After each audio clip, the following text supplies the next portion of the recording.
आप संभवतः इसके कई राजनीतिक मायने निकालने का प्रयास कर रहे होंगे, पर मेरे लिए इनके राजनीतिक मायनों से ज्यादा मेरी पिता के द्वारा दी गई वो शक्ति है। सहमति अभी नहीं बनी है, बातचीत अधूरी है, बातचीत का दौर जारी है।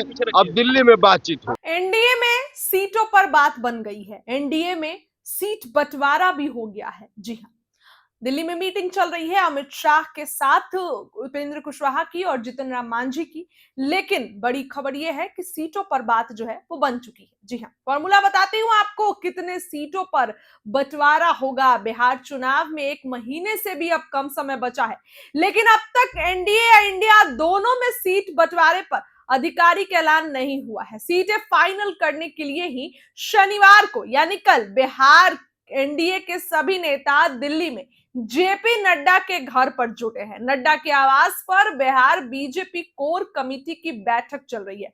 इस बैठक में अमित शाह, विनोद तावरे, धर्मेंद्र प्रधान, सम्राट चौधरी, दिलीप जायसवाल, नितिन नवीन, नित्यानंद राय समेत दूसरे तमाम नेता मौजूद हैं। सूत्रों के हवाले से पता चला है कि 90 से 100 सीटों पर चर्चा चल रही है। वहीं सीटों का संभावित फॉर्मूला भी सामने आ गया है। फॉर्मूले पर चर्चा करेंगे। बिहार एनडीए में किसको कितनी सीटें मिल सकती है। सूत्र बताते हैं कि जदयू को 101 सीट, बीजेपी को 100 सीट, यानी कि जदयू बड़े भाई की भूमिका में रहेगी। एलजेपी को 26 सीट, हमको 7 सीट और आरएलएम को 6 सीट। इसीलिए उपेंद्र कुशवाहा नाराज चल रहे हैं। 10 सीटें चाहिए। 3 सीटों पर बातचीत जारी है। पिछले लंबे समय से एनडीए में सीटों को लेकर बातचीत चल रही है। पटना से दिल्ली तक बार बार बैठकें हो रही हैं। कभी चिराग तो कभी मांझी नहीं मान रहे। अब माना जा रहा है कि सभी दलों को मना लिया गया है। अमित शाह बीच में इंटरफेयर कर सभी दलों को मना लिए हैं।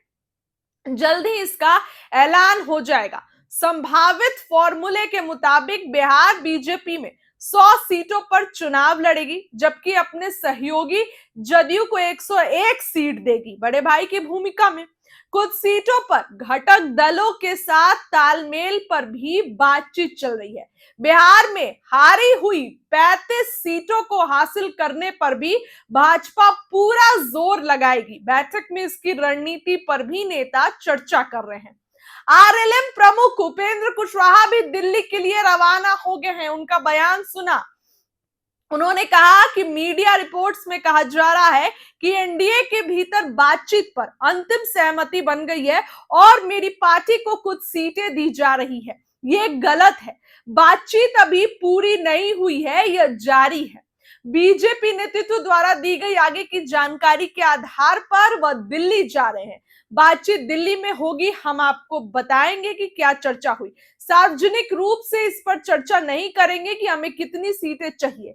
जहां जरूरत होगी वहां बैठकर चर्चा करेंगे। उपेंद्र कुशवाहा का यह बयान आपने सुना, लेकिन संभावित फॉर्मूला दोस्तों यही है जो मैंने आपको बताया। BJP 100 seat, JDU 101 seat. Chirag Paswan की अगर बात करें, एलजेपी को 26 सीटों पर मना लिया गया है। हमको जीतन राम मांझी की पार्टी को 7 सीट और आरएलएम को 6 सीट। ये संभावित आंकड़े हैं, ये संभावित फॉर्मूला है और इस पे ही सीट बंटवारे के बाद बनते नजर आ रहे हैं। इस पर ही जो है वो सीट बंटवारा होगा।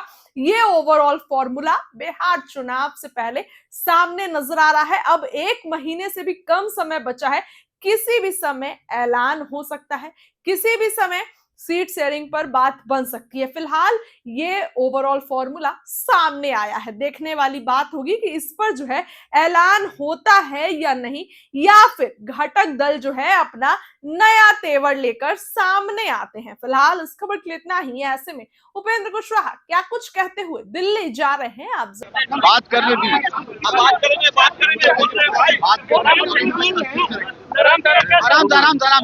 आराम से रहिए, हम बात कर रहे हैं।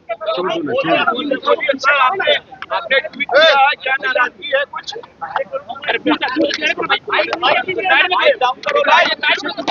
देखिए, बोलिए सर, बोलिए। मीडिया में जो खबर दिखाई जा रही है, गठबंधन में, एनडीए में बातचीत पर अंतिम सहमति बन गई। यह खबर जो दिखाई जा रही है, मेरी पार्टी के खाता में भी कुछ सीट बताई जा रही है, यह सही नहीं है। अभी तक बातचीत पूरे तौर पे समाप्त नहीं है, बातचीत का दौर जारी है। आगे भारतीय जनता पार्टी के नेतृत्व की ओर से सूचना दी गई है। उस सूचना के आधार पे, उस बुलावे के आधार पे हम दिल्ली जा रहे हैं और दिल्ली में ही अब बातचीत होगी। अब क्या बातचीत होगी, वहां जाने के बाद जो बातचीत होगी फिर हम आपको बताएंगे। हमने आपके सवाल का जवाब दे दिया। हमने आपके सवाल का जवाब दे दिया कि जो मीडिया में दिखाया जा रहा है बातचीत पर सहमति के बारे में, सहमति अभी नहीं बनी है, बातचीत अधूरी है, बातचीत का दौर जारी है। अब दिल्ली में बातचीत हो।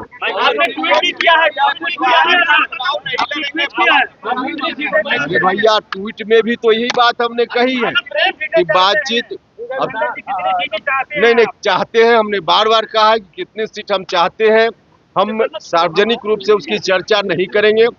हम बैठकर जहां चर्चा की जरूरत होगी वहां करेंगे। हमने बार बार कहा है और यही स्थिति आज भी है। कब हो जाएगा सर? आज उसी की बात में कर रहे हैं भाई। दिल्ली जा रहे हैं, वहां बातचीत होगी, उसी की बात कर रहे हैं। चलिए फ्लाइट चलिए।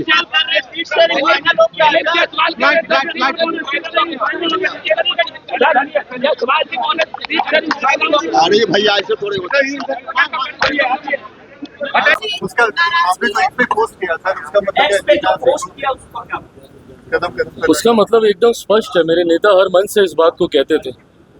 आप उनकी पार्लियामेंट की स्पीचेस हों उसको सुने, आप उनके हर मंच पर दिए हुए भाषणों में सुनेंगे कुछ बातें थे जिसको निरंतरता पे वो जनता के बीच बताने का कार्य करते थे, जिनमें से उनकी ये कुछ पंक्तियां हैं जिन्होंने हमेशा मुझे प्रेरणा दी।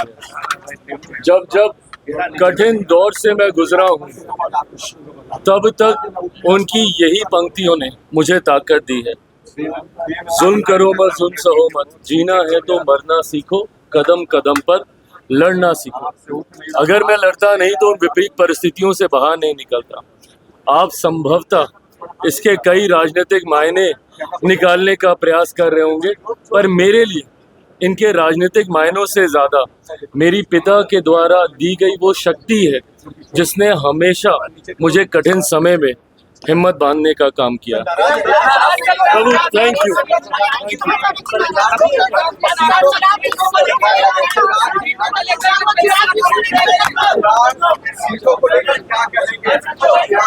आपने कहा था कि शुरुआती दौर है बातों का, उसका आपने तो एक पे पोस्ट किया था,